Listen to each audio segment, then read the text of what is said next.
You know, when I was a kid growing up, bikes that could go both on the dirt and on the street were called Enduros. And then they were rebranded as dual sports. But check this out. I'm on the brand new KTM 690 Enduro. So come ride with me.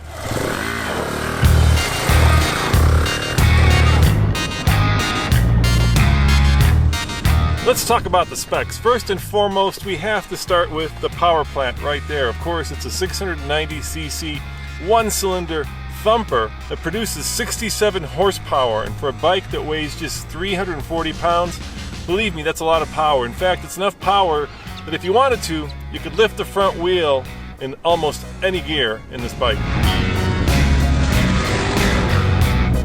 All right, guys, I'm gonna do a 0 to 60 here on dirt. And let me know in the comments below how fast that is. I'll let you guys time it. When I hit 60, there, right, here we go, 0 to 60. Keep the front wheel on the ground.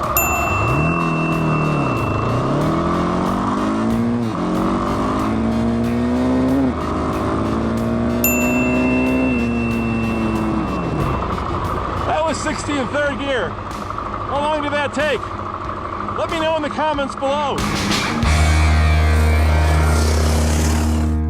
The transmission, of course, is a manual. I know there are bikes that now have automatics, but I'm old school, so I love manual. It's 1 down, 5 up. It's a 6-speed hydraulic slipper clutch, which is actually really helpful when you're out there on the steep and deep mountainside and you need to have just a little bit of throttle and a little bit of slip to get you up and over the big rocks.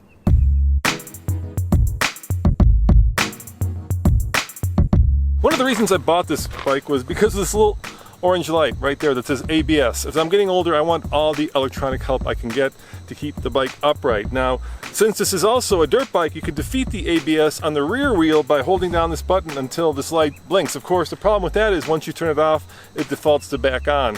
But you can buy about a $100 dongle that will actually keep the ABS turned off if you're just dirt biking.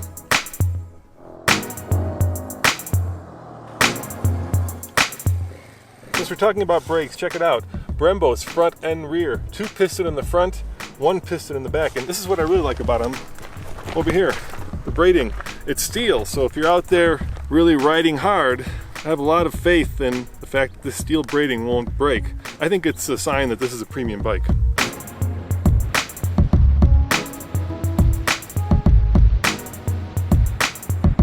Upside down WP suspension on the front with 9.8 inches of travel both in the front and on the rear, and both are completely adjustable. In the front, this little twisty dial lets you adjust the rebound on the right, and of course you can adjust the compression on the left. It makes this bike very tunable to your particular weight and of course riding style. The fuel tank is in the back like some of the other German manufacturers, and KTM says that that's because you get better weight distribution. Now, it only holds 3.2 gallons of gasoline, which KTM says once again gives you about 130 miles of range before the red reserve light comes on. That's fine for a dirt bike, but it's not so good for a dual sport. I like to ride the White Rim Trail, and if you leave Moab and you ride the entire trail, that's about 150 miles, and you could probably barely make that. I think you certainly want to consider a secondary tank for this motorcycle if you're going to be doing any overlanding.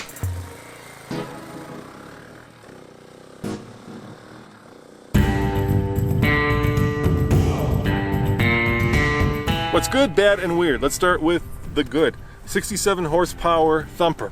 That is a lot of power for a dirt bike. The bad, this plastic skid plate, that's no good. And actually, this factory pipe, it gets red hot. God help you if you ever touch it without a glove, because you will immediately burn your hands. And the weird, well, that's right under the hood, or is it the seat? First of all, there are no tools. I'd love to have a set of tools, but it's this right here. It's this little doodad. It lets you adjust for the kind of octane that you get in your country when you fill it up. So if you're living in a kind of place where they put sticks in the fuel, you can actually adjust this to give you better performance. Here in North America, it's kind of silly, but it certainly is weird.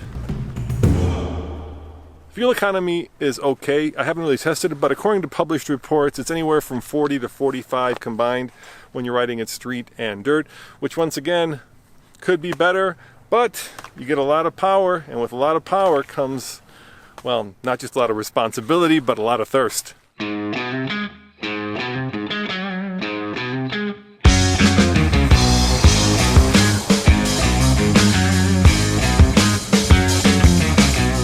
This is a tall bike, just under 36 inches of seat height. It's up here.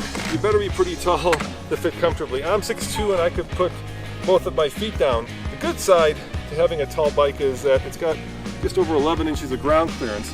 The downside is, well, you gotta be tall, and this KTM seat is pretty rock hard. You know, there's that saying that KTM makes their seats hard because they don't want you sitting, they want you standing, which is really all well and good until you're doing a little bit of cross country or overlanding, and then I would suggest you get yourself an aftermarket seat, or you're going to have some mighty monkey butt at the end of the day.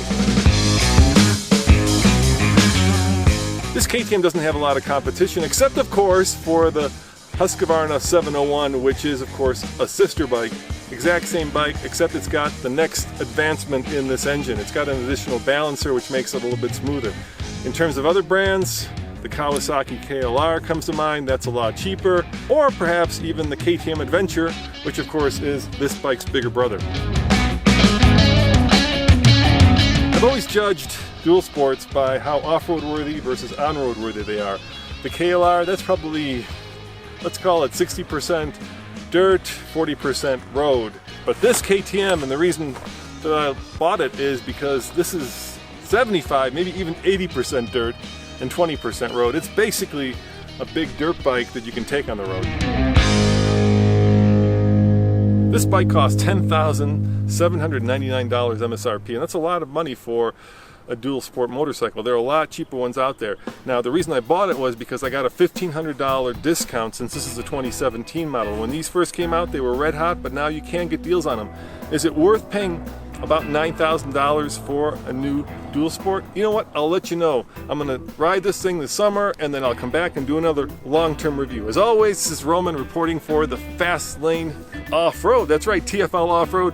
Thanks for watching, and check out TFLoffroad.com for more news, views, and of course, dual sport. No, make that Enduro sport bike, dirt bike reviews. See you guys next time. Ciao. All right, guys.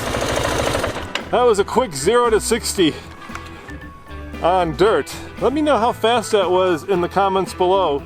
I'm curious. I'm gonna say it was right around, oh gosh, probably 6 seconds. And that was done in third gear. Didn't need to go any farther. This bike will easily reach 80 miles an hour. It gets a little vibraty and a little shaky, but yeah, let me know in the comments below. Thanks.